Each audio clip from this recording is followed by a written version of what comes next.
ever replayed your biggest mistake over and over again? Not because someone else keeps bringing it up, but because you do. Maybe it was a failed marriage. Maybe an addiction. Maybe you walked away from God. Maybe you disappointed your family. Maybe you became someone you promised yourself you'd never become. And now, every time you think about your future, your past starts talking. But what if your greatest failure wasn't the end of your story? Listen, there's a man in the Bible who failed in front of everybody, yet Jesus still chose him.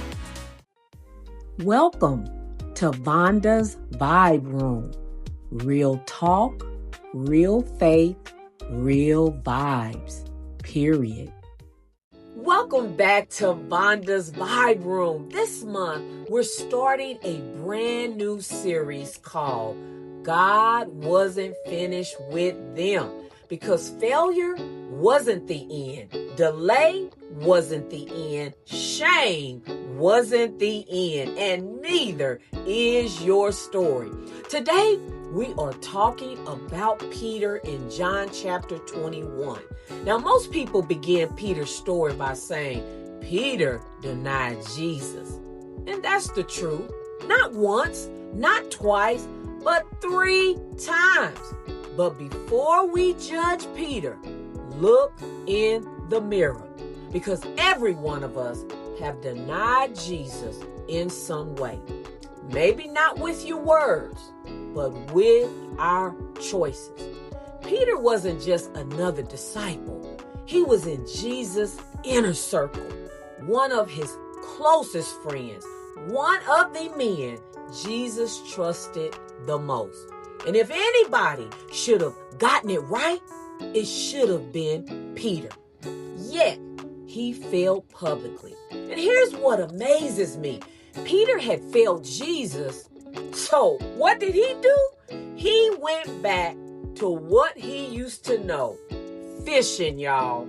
Maybe because he thought, if I can't be a disciple anymore, maybe I can just be a fisherman again. Have you ever done that? After you fail, you settle. You stop dreaming. You stop serving. You stop believing. You stop expecting. Peter fished all night long, caught nothing. And I don't think that's an accident. Sometimes God will allow the nets to stay empty because he's trying to remind us your old life can't satisfy your new calling. Peter wasn't called to go back to fishing. He was called to change the world. Then, just as the sun begins to rise, Jesus shows up. John 21 never starts with Peter's failure. Jesus knows that. He doesn't replay the security footage. He doesn't embarrass Peter. He doesn't gather the other disciples and say, well, let's talk about what Peter did. Instead, Jesus says, come eat. Can we stop right there? Because that's not how people usually treat us. People remind us what you did. Jesus prepares breakfast. People cancel us. Jesus cooks for us. People keep receipts. Jesus offers restoration. That's grace. Let me share something that happened to me. When I was growing up, my mom had this beautiful antique plate and bowl set. Now, it wasn't just ordinary dishes. It had been given to her by her mother. And over the years, she would tell me the story behind it. How much she treasured it, y'all. And how one day, when I grew up, she wanted it to be mine. I was excited about it. But one day, while she was away, I accidentally broke it. I was scared. So instead of telling her the truth, I tried to hide it, y'all. I put it on the highest shelf that I could reach, and I turned the broken sides toward the wall, hoping she'd never notice. But eventually, the truth came out, and I stood there crying, waiting for her to yell at me, go off, waiting for punishment, waiting to hear, look what you've done. Instead, she walked over, she hugged me, and simply said, come here. I never forgot that moment. The broken plate mattered, but our relationship mattered more. And every time that I read John 21, I think about that moment, because Peter expected a courtroom, but Jesus prepared a breakfast table. That changed everything. My mom had already decided it belonged to me before I broke it.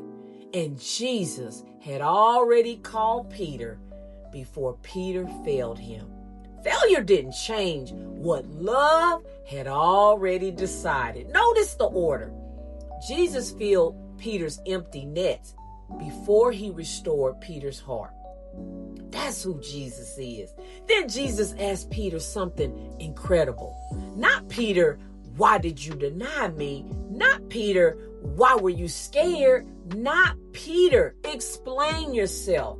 Instead, 3 times he asked, do you love me? Notice what Jesus restores first. Not his ministry, not his title, not Peter's reputation, his relationship. Because before God trusts our hands, he wants our heart. And before he restores our assignment, he restores our love. Jesus wasn't trying to make Peter feel guilty. He was inviting Peter back into fellowship. Can I be honest? I failed God more times than I can count, y'all. Real failures, messy failures, the kind that make you wonder, can God still use me? But every single time, he's welcomed me back. Not because I deserved it, but because his grace is greater than my worst day. I can honestly say I failed him, but he's never, ever failed me, not one time. Maybe you've been living with empty nets, empty dreams, empty hope, empty faith. But if Jesus can fill empty nets, he can fill an empty heart. Maybe you've convinced yourself, I'm disqualified.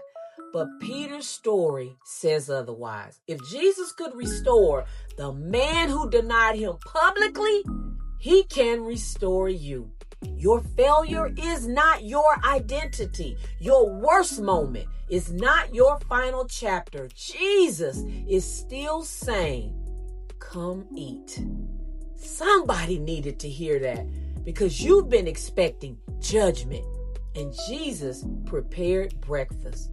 Jesus is saying, today, come back, come closer, because he's not finished with you yet. If that's you today, I want you to type 3 words in the comments. I'm coming back. Because failure may have interrupted your story, but it doesn't get to write the ending. I'll see you next week, right here in Vonda's Vibe Room, y'all. Real talk, real faith, real vibes, period.